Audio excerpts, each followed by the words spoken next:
Sehingga ketika dia ajak bicara Allah, bicara nama dan sifat Allah, tak tertarik.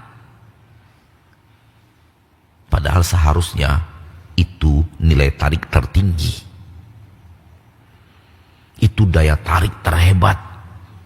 Harusnya. Karena itu ilmu yang paling mulia kan? Ilmu yang paling mulia, ilmu tentang apa? Asma dan sifat Allah. Harusnya itu ilmu yang membuat orang Islam itu semakin tertarik, semakin dia suka diajak bicara Allah.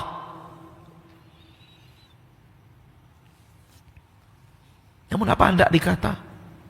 Realitanya tak seperti itu.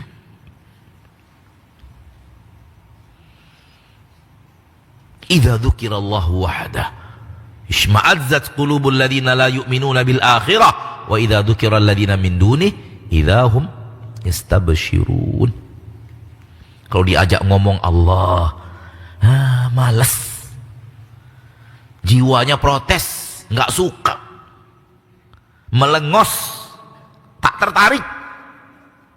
Wa idza dzukiral ladzina min dunihi, namun kalau dibicarakan sesuatu yang bukan Allah, idza hum yastabshirun. Mereka membahasnya dengan penuh kegembiraan, dengan penuh semangat, dengan penuh. Hai Muslim, lihat dirimu.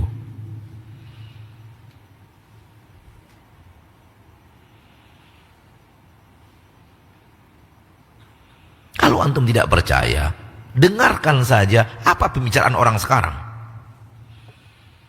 Yang saya maksud mayoriti. Kalau ada orang lagi ngumpul, mungkin antum lagi ngeteh di suatu tempat, orang lagi ngumpul, coba curi-curi dengar gitu. Mereka bicara apa sih?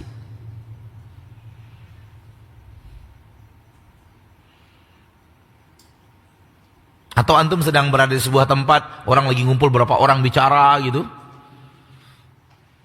coba curi-curi dengar. Mereka ngomongin apa sih? Antum akan sampai kepada titik umat Islam bicara bisnis di kuburan.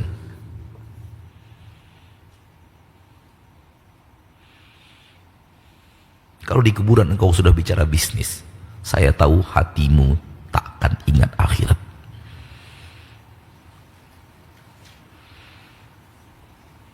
Atau bicara dunia yang membuat tertawa-tertawa, padahal sedang di pemakaman.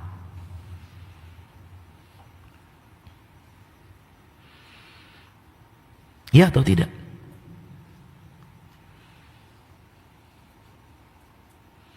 Kalau hati kita tak lagi tertarik untuk akhirat, di akhir itulah Allah menanti kita.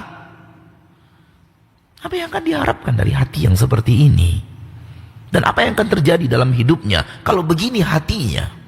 Di akhirat, di kuburan tak ingat akhirat. Padahal tujuan ke kuburan itu untuk mengingatkan kita akan akhirat. Negeri pertemuan dengan Allah atau negeri terhijab dari Allah.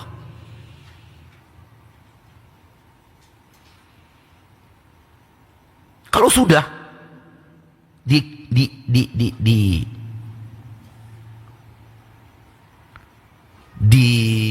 kondisi yang seharusnya kita ingat akhirat, tak ingat akhirat, apa mungkin ingat akhiratnya di pasar?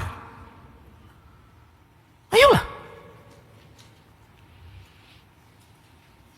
Di kuburan tak ingat akhirat, apa mungkin ingat akhiratnya di pasar, di kantor, di kafe, di lapangan olahraga, di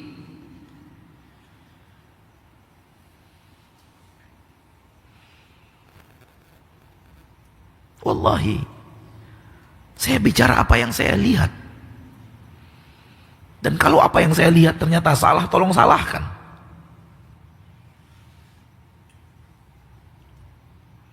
Saya tidak mengatakan semua, tapi saya bicara mayoritas.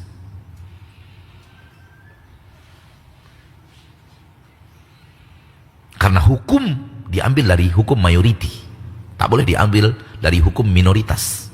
Hukum minoritas itu bukan hukum, hukum itu mayoritas.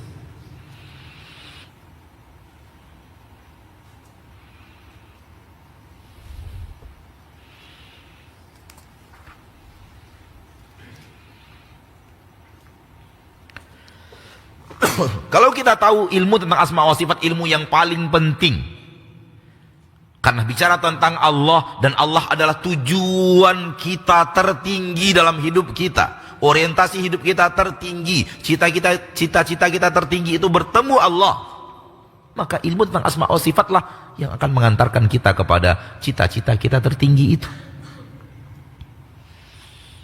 Dan jalan menuju Allah itulah ilmu yang terbaik yang harus kita pelajari agar kita bertemu dengan cita-cita kita tertinggi.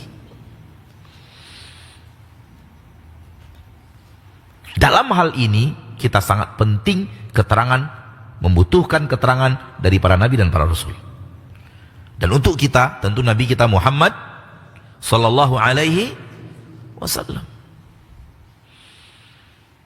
Kita butuhkan beliau untuk menerangkan kepada kita Allah, nama dan sifatnya. Kita butuhkan beliau untuk dari beliau kita belajar mana jalan yang harus kita tempuh, bagaimana cara menempuh jalan agar kemudian kita sampai kepada tujuan hidup kita yang sebenarnya, yaitu bertemu Allah.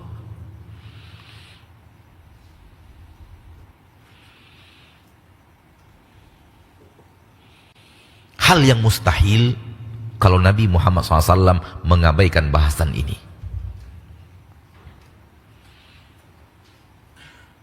Karena hajat manusia terhadap bahasan ini, ilmu tentang asma wa sifat ini, hajat yang paling tinggi. Hajat yang paling utama. Maka mustahil Rasul akan mengabaikan. Sementara Rasul mengajarkan bagaimana toilet, bagaimana sendal, bagaimana baju, bagaimana makan, bagaimana tidur, bagaimana bertetangga, bagaimana bersahabat, bagaimana diajarkan semuanya. Mustahil yang jauh lebih penting, ilmu yang paling mulia diabaikan. Rasul tidak mengabaikan, kita yang mengabaikan. Ada Rasul, ada pun Rasul tak mengabaikan. Karena isi terbanyak di dalam Al-Quran itu ilmu asma wa sifat. Itu isi terbanyak Al-Quran.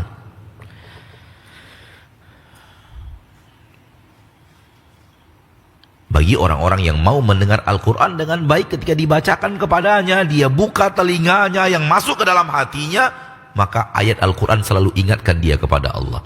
Ingatkan dia kepada Allah. Ingatkan dia kepada Allah. Coba lihat ayat Al-Quran itu. Allah bicara dirinya, bicara perbuatannya, bicara namanya, bicara sifatnya. Hampir di setiap ayat Al-Quranul Karim, Allah ingatkan kita kepada dia. Hampir setiap ayat Al-Quranul Karim bicara nama dan sifat-sifat Allah.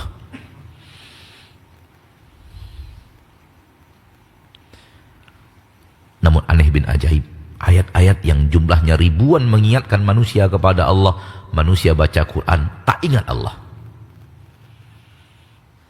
Kenapa? Ya karena itu tadi, telinga tak terbuka.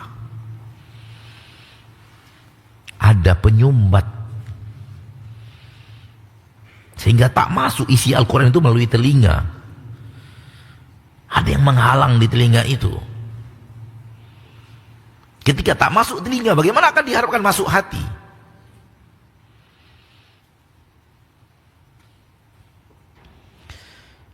Maka ketahuilah hal itu, wahai hamba-hamba Allah.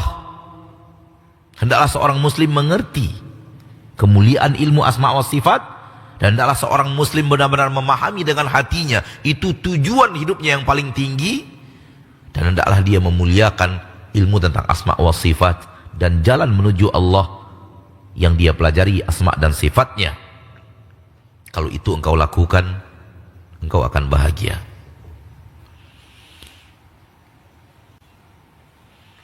Dan engkau akan beruntung.